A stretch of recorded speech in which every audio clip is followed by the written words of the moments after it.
لكن احد من برا غلط علينا إغاثة إبليس. وأخيرا عن بنت البلد، بنات البلد كلهم إيش ما كان فيهم إحنا راضين. أنت أخذت ولد البلد وعجبك، إحنا بنات البلد يعجبونا، صح ولا لا؟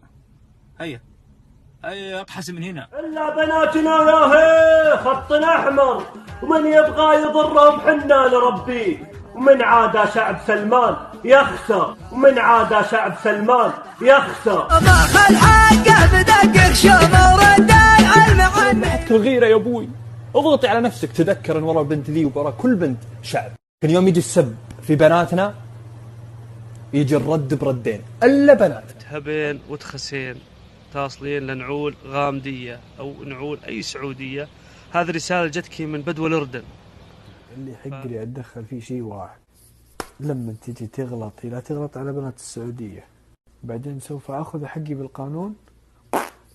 أي قانون اللي تاخذي به حقك وأنت غلطانة على كلام يا مريم حسين. ترى هذا تهديد إلكتروني، ما وصلنا للقانون. لو وصلنا للقانون خليناك بمزبلة التاريخ. راحت وقالت بننسى عقب يومين. المسخرة طالت ما حد نساها. والله ما ننسى يا مريم حسين. لو أختنا غلطت حنا معاها. وقفتها فوق الخطأ اللي ارتكبتيه يا مريم انك تجرأتي وتكلمتي عن شرف كل السعوديين يعتبرونه شرفهم.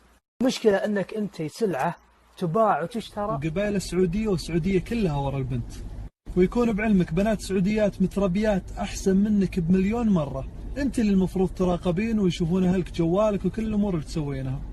شوفي يا مريم حسين، ان كانك انت ذي الوحده من بنات السعوديه ولا من بناتنا، فمكانك هنيه